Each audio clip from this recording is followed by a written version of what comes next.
Te voy a hablar de Chile. Yo vengo del país vecino y me desempeño en la Universidad Católica del Paraíso, en la ciudad del Paraíso. Llevo trabajando en convivencia escolar alrededor de 10 años, si bien trabajo más fundamentalmente en la primaria y no en la secundaria. Tenemos algunos estudios en secundaria y en general te puedo contar que la situación de la enseñanza secundaria en Chile es que, en primer lugar, ha tenido una ampliación de la cobertura bastante importante a nivel latinoamericano y a nivel, creo que internacional, se ubica dentro de los 26 países con mayor cobertura. Estamos hablando como de un 88% de los estudiantes que van a la enseñanza secundaria, porque esta es obligatoria. Y es obligatoria hasta los 18 años, a diferencia de otros países que la obligatoriedad es hasta los 16. Entonces tenemos en Chile un desafío que ya está supuestamente cumplido, que es la cobertura. En Chile, la escuela primaria, más del 98% de los pibes están en la primaria y el 87-88% en la secundaria. Ahora, esto es así porque nosotros tenemos un sistema de educación neoliberal que está financiado por la vía del voucher, ¿cierto? Un subsidio a la demanda. Y eso significa que a la escuela no se le paga directamente, sino por matrícula y asistencia. Lo que significa entonces que podría haber, ¿no?, prácticas de un poco encubrir la asistencia para obtener financiamiento. Por lo tanto, estas cifras que yo te digo de alguna manera igual esconden realidades que quizás no están tan presentes. Te lo digo, por ejemplo, yo trabajé en algún momento aplicando encuestas a estudiantes de primaria, eran censal en todos los 44 escuelas y liceos de una ciudad, y nosotros tuvimos un porcentaje que era como cerca del 30, casi 40% de estudiantes que no respondieron porque no estaban ese día, pero las cifras de asistencia eran del 8-10%, o sea, ya te da una realidad de que al parecer algo pasa igual. Si bien eso es cierto, o sea, y eso se condice con la situación de deserción. Chile es uno de los países que tiene menos tasa de deserción en América Latina, está cercana al 3, 5, 7%, dependiendo de por ejemplo, en media es más, y sobre todo el inicio, ¿no? en primero medio. Nuestro sistema es de primero a octavo, de primero a octavo básico y de primero a cuarto medio. Pero lo que esconde esa cifra de deserción es que, bueno, estamos hablando alrededor de 100.000 estudiantes y que son los sectores más bajos económicamente, los estratos más bajos, y la enseñanza técnico-profesional, la que está con bastante problema. Si bien hemos cumplido el desafío de la cobertura, en realidad puede que haya algunas cifras negras ahí. De todas maneras es alto para la región, aunque lo viera igual sigue habiendo alto y por lo tanto la deserción es baja. Sin embargo, quienes desertan de la enseñanza obligatoria chilena es en la enseñanza media y sobre todo la técnico-profesional. Entonces ahí hay un desafío muy grande porque los que asisten, Chile tiene un currículum diferenciado para técnico profesional y para científico humanista, es general y luego se diferencia, pero en realidad ahí hay un desafío enorme porque en la enseñanza secundaria, primero en la técnico profesional, son los estudiantes de estratos más pobres los que asisten y es incluso en cobertura es mayor que la otra. Tiene en la parte de nivel general, tiene un currículum, por ejemplo, que no tiene educación física, no tiene artes y no habilita para la prueba de selección universitaria, nuestra PSU, que es la prueba mediante la cual se ingresa al sistema universitario. Entonces lo que va ocurriendo, y así lo muestran algunos estudios, es que la educación técnica profesional se pensó como para el obrero, ¿no? Así nació, como para hijos de obrero y personas que iban a terminar siendo obreros. Y lo que ha pasado es que esos chicos cada vez tienen más anhelo de enseñanza terciaria y lo que hacen es ir a institutos profesionales. Esos institutos profesionales no todos son buenos, no todos son de calidad, y los que quieren ingresar a la universidad la tienen muy difícil porque el sistema, el currículum no los forma para dar la prueba. Por lo tanto, tienes entonces un sistema muy diferenciado. Ahora, en términos de convivencia y violencia escolar, lo que nosotros hemos ido, en general los investigadores en Chile en general, recogiendo desde los años 90, es como unos significados que dan cuenta de una pérdida de sentido de la enseñanza, sobre todo de la secundaria. ¿Para qué estudiar si no vale la pena? O lo que me enseñan no me es de interés. El Ministerio de Educación de Chile, hace poquito, Estuve en una charla con la persona que es la encargada del área de currículum y evaluación del Ministerio de Educación, y ella contaba que se hizo una suerte como de consulta ciudadana respecto de las nuevas bases curriculares para tercero y cuarto medio, es decir, para los 2 últimos años de enseñanza secundaria. Y se le preguntó, esto viene de un estudio de la UNESCO que lo hizo en la región de América Latina, y en ese estudio lo que apareció es que los jóvenes lo que buscan, por ejemplo, es formación tecnológica, formación para la vida, formación para poder ser ciudadanos en el mundo. Y lo que reciben es una enseñanza hiper asignaturistas, ¿cierto? Con asignaturas muy verticales, muy centradas en lenguaje y matemática, con poca pertinencia cultural para ellos y con poco sentido. Y entonces eso es un desafío porque, por ejemplo, Chile en la secundaria es uno de los países que tiene más asignaturas y más horas de clases en el mundo. Para decirlo en sencillo, los chicos tienen muchas horas de clase, lo pasan mal y es aburrido. Y eso claramente va generando problemas de convivencia. El problema está en cómo lo miramos, si lo miramos como un problema del alumno o como un problema del sistema, ¿no? Y ahí hay un poco la violencia simbólica institucional que de alguna manera se ejerce por la vía del currículum en relación a las posibilidades de vivir y de convivir de los estudiantes. Perfecto. Respecto, me preguntas por las políticas de convivencia en mi país, sí, efectivamente, primero existe una política y que tiene, creo que esta es su 4ª versión o actualización, nació en el año 2000, se creó, la creó el Ministerio de Educación, la unidad de transversalidad. ¿Eso qué quiere decir? Chile tiene un currículum que es por asignaturas y en la reforma de los años 90 se propuso una transversalidad de los contenidos como desarrollo de habilidades para la vida, valores, autoconocimiento, participación, y entonces se creó una unidad, que es la unidad de transversalidad. Esa unidad creó la política de convivencia. Lamentablemente esa unidad al interior de nuestro país o del Ministerio de Educación es como un poco el pariente pobre, ¿no? Porque el que la lleva es el área currículum, que no necesariamente conversa o dialoga lo que debiera lo suficientemente con el área de transversalidad. Por eso te digo, creo que eso, existe en esa política, pero en un contexto de unos objetivos fundamentales transversales que perdieron como vigencia y perdieron relevancia respecto al sentido original que tenía. ¿Y por qué lo digo? Porque si bien existe una política, que es, como te digo, la última actualización es del año 2015 y está propuesta para el año 2018, hasta el año 2018, pensando un poco el gobierno de Bachelet, o sea, hasta que termine. Es una política bastante formativa, que lo que aboga es por una perspectiva de formación territorial, es decir, como con pertinencia local, democrática, que lo que busca es instalar una perspectiva de convivencia basada en el diálogo y la resolución de conflictos. Si bien eso es cierto, también es cierto que nuestro país desde el año 2000, con más fuerza desde el año 2006 y 2008, ha ido avanzando en una lógica gerencialista en la educación. Eso es un poco lo que voy a conversar hoy día en la tarde.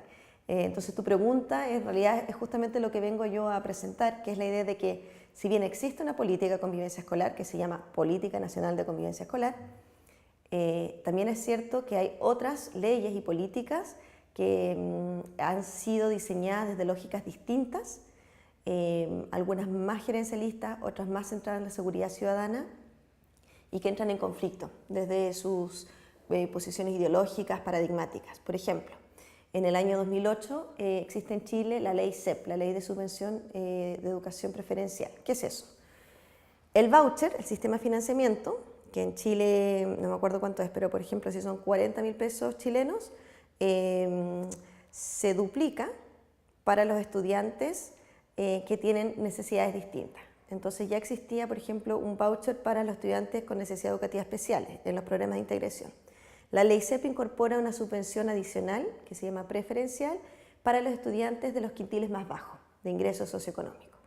Pero le pide a la escuela que se haga cargo como de atender a todos los estudiantes y le exige un plan de mejoramiento escolar que tiene 4 dimensiones. Una de esas dimensiones es la gestión de la convivencia escolar. O sea, que en términos de la planificación y los instrumentos de gestión se incorpora la convivencia escolar a el financiamiento, ¿no? Porque en el fondo la escuela va a recibir financiamiento en la medida en que vaya cumpliendo y rindiendo con el plan de mejoramiento escolar, que lo tienen que ingresar a una plataforma y tal. Entonces, si bien es una política focalizada, también es cierto que es una política de rendición de cuentas. Y entonces con la ley CEP se instala una lógica de rendición de cuentas que se viene a, digámoslo así, como clarificar más o profundizar más en el año 2011, cuando se crea la ley de aseguramiento de la calidad de la educación, que busca, y así es entre comillas, porque así se lo dice, responsabilizar a las escuelas por los logros educativos. Esa ley genera, además del Ministerio de Educación, una agencia de calidad, que era lo que antes era el Departamento de Estudios del Ministerio de Educación, que es la encargada de la prueba CIMSE, que es nuestra prueba nacional de evaluación del sistema educativo, una prueba estandarizada. Crea además la superintendencia, eso no existía antes. La superintendencia es como el CERNAC chileno, como el Servicio Nacional del Consumidor. Si tú tienes un problema, tú puedes acudir, hasta como apoderado, por ejemplo, puedes acudir a la superintendencia a hacer el reclamo. Esto fue muy importante porque en el año 2011 se creó una ley de violencia escolar. Y la ley de violencia escolar es una ley que tiene aspectos que son formativos, por ejemplo, un encargado de convivencia escolar, con aspectos punitivos. Por ejemplo, que si la escuela, si tú tienes tu chico, tu hijo, que tú crees que está recibiendo bullying de parte de algunos estudiantes y tú crees que la escuela no ha hecho nada, tú puedes ir a la superintendencia, de hecho lo haces por internet en tu casa y generas una denuncia y el Estado, a través de la superintendencia, está obligado a ir a la escuela a ver qué hace. Y la escuela lo único que puede hacer es mostrar, mira, yo tengo mis protocolos vigentes, mi manual de convivencia, y yo hice lo que nosotros en nuestros reglamentos internos escolares dijimos que íbamos a hacer. Si la escuela no logra demostrar eso, puede recibir una sanción, que es una multa, que es bastante dinero, que tiene que pagar de vuelta al Estado. Por lo tanto, la lógica de rendición de cuentas es muy fuerte, porque tienes una prueba estandarizada, que además mide ahora convivencia escolar, tienes una superintendencia que está cargada de fiscalizar, y tienes una perspectiva muy punitiva. Nosotros eso lo hemos llamado un ambiente política punitiva que de alguna manera no favorece una política nacional de convivencia democrática formativa. Por eso es que nosotros decimos, en mi grupo de investigación, que existen varias políticas de convivencia escolar que finalmente llegan a la escuela. Si bien oficialmente es la del Ministerio de Educación, unidad de transversalidad, lo cierto es que la escuela más bien le tiene susto a la superintendencia y lo que hace es terminar un poco rellenando los protocolos y generando los manuales de convivencia para prevenir, resguardarse, para que no venga un poco la ley, que no se le caiga la ley encima. En relación a nuestras investigaciones, les voy a contar primero, muy vinculado a lo anterior, los resultados de un proyecto que yo dirijo, un proyecto Fondesit, que es como financiado por nuestro CONICET, que se llama CONICIT, que se llama Políticas y prácticas de convivencia escolar en ambientes punitivos, segregados y de pruebas estandarizadas con altas consecuencias. El caso de Chile. Un poco ese título ya te muestra lo que nosotros andamos buscando, cuáles son las políticas, cuáles son las prácticas y cuál es la relación entre las políticas y prácticas en convivencia escolar en un contexto como el que te describí anteriormente. Y lo que hemos encontrado, bueno, hicimos por ejemplo un análisis documental de las políticas, no solo de la Política Nacional de Convivencia Escolar, sino también de la Ley de Violencia Escolar y de la Ley de Aseguramiento de la Calidad, y encontramos que habían algunos nudos críticos, por ejemplo, que se entiende por calidad educativa. Si bien se incorpora el clima de convivencia escolar como una medida de calidad en la prueba CIMSE, sin embargo, Chile tiene un sistema que ranquea a las escuelas, y en ese ranqueo no se incluye convivencia escolar ni los otros indicadores. Se llamaban otros indicadores de calidad, hoy día se llaman otros indicadores de desarrollo personal y social. El concepto calidad, lo que te decía, la lógica punitiva versus formativa, una profundización como una progresiva mirada más gerencialista a la educación y por lo tanto también a la convivencia escolar.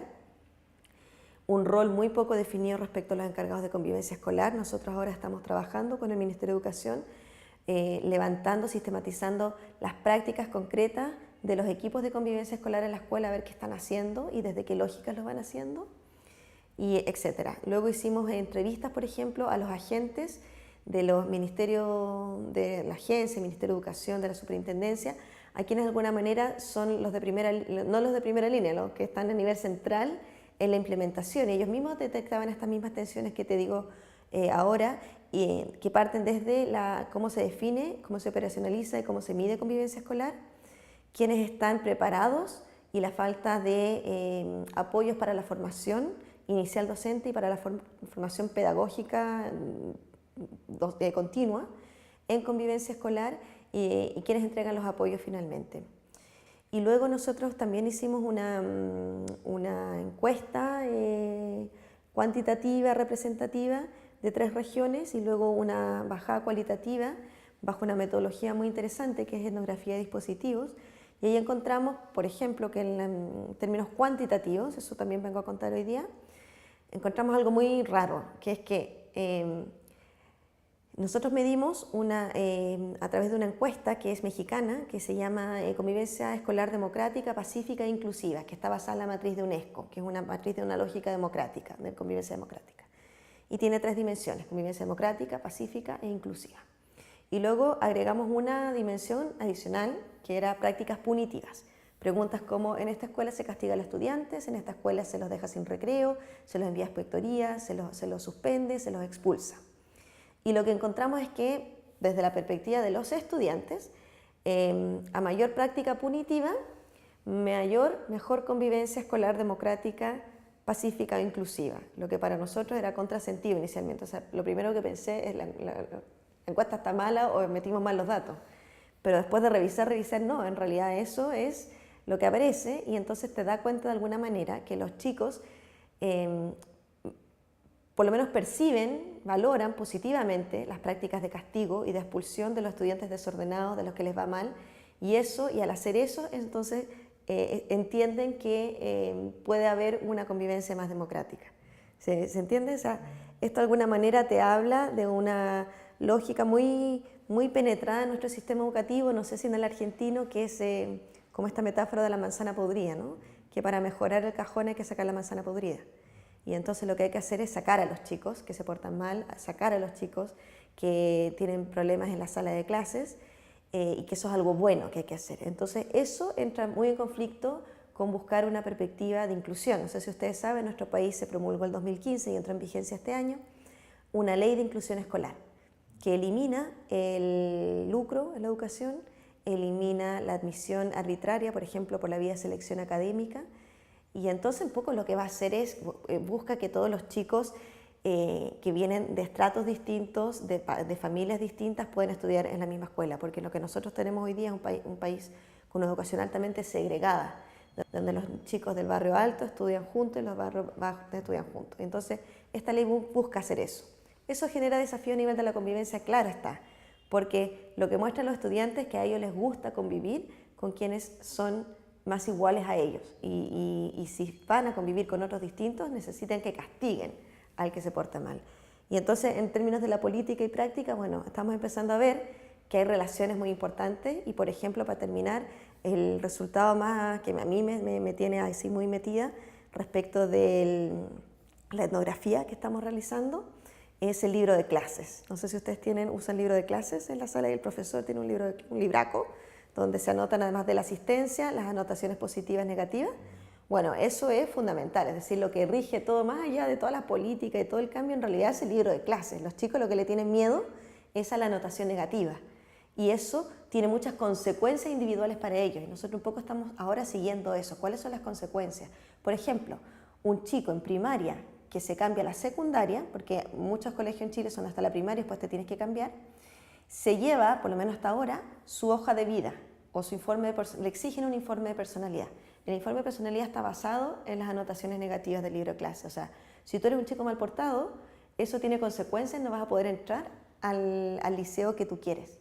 Y por lo tanto, se lo mostré este resultado a un investigador europeo de Inglaterra, un inglés, hace poco, y me decía, pero eso es peor que el libro de la cárcel.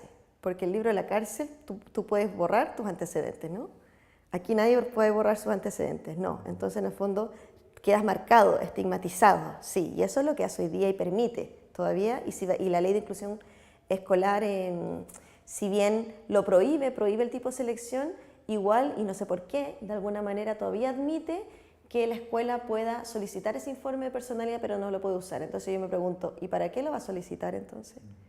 Yo creo que por ahí va respecto a tus preguntas de qué hacer.